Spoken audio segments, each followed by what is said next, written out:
एक तू ही निरंकार। सत्संग जी, आज की साखी भक्ति भगवान एवं भक्त को जोड़ने वाली कड़ी भक्ति है। भगवान हर जगह व्यापक है तो भक्ति भी हर जगह हर परिस्थिति में संभव है। भक्ति भावना से होती है, चतुराई से नहीं। भक्ति हृदय का विषय है, बुद्धि का नहीं। बुद्धि तो केवल भक्ति के माध्यम सेवा सुमरन व सत्संग को सकारात्मक व सही उपयोग करने में सहायक सिद्ध होती है। संत केवल मर्यादाओं को स्थापित ही नहीं करते, उनका पालन भी करते हैं। सत्संग गुरुभक्त अपने श्रेष्ठ किरदार, उत्तम व्यवहार और दिव्य गुणों से समाज के प्राणियों के सम्मुख उदाहरण बनता है। भक्त मानवीय गुणों की पहचान होता है। इन्हीं दिव्य गुणों से मानव समाज सर्वोत्तम कहलाता है। प्रत्येक कार्य का प्रतिफल हमारे सामने आना है। हर अच्छा या बुरा कर्म समय पाकर अपना परिणाम देता है। इसलिए यदि हमारे से कोई नेक कार्य हो जाए तो सद्गुरु का धन्यवाद करें, जिसने हमें वो कार्य करने की शक्ति दी।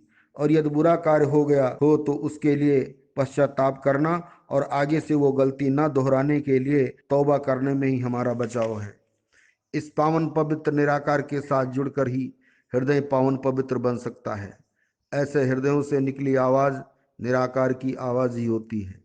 जीवन बहुमूल्य है, इसके एक एक श्वास का मूल्य डालने के लिए सदगुरु की शिक्षा दीक्षा को स्वयं अपनाना और जन जन तक फैलाने में योगदान देना है। यदि किसी महापुरुष के कठिन समय में हम उसे निराकार एवं सदगुरु का सहारा लेने की प्रेरणा देते हैं, उसके विश्वास को परिपक्व करते हैं, तो हम विश्वासी भक्तों की श्रेणी में गिने जाते हैं। दूसरों का विश्वास बढ़ाने वाला स्वयं का विश्वास भी बढ़ा लेता है। नेक होने के साथ साथ नेक दिखना भी चाहिए। हमारा व्यवहार, लेन देन, भाषा एवं स्वभाव इतना सुंदर होना चाहिए कि लोग अनुकरण कर सकें।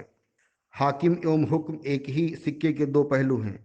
जब निरंकार के हुक्म को मानते हैं, यानी इसकी भाड़े में रहते हैं, तो हम निरंकार को मान रहे होते हैं।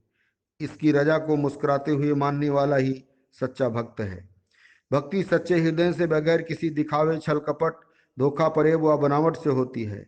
जैसे हम भोजन अपनी भूख मिटाने के लिए करते हैं, किसी को दिखाने के लिए नहीं, ना ही किसी को प्रभावित करने के लिए, इसी प्रकार भक्ति हमारी आत्मा खुराक है, कोई जगत दिखावा नहीं।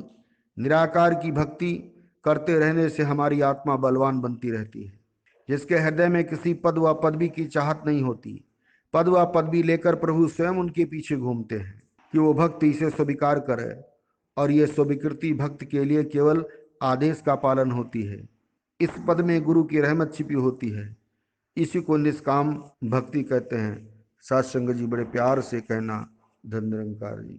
आपका दास गिरजा शंकर शुक्ला, प्रचारक निरंकार मिशन, अहमदाबाद, गुजरात।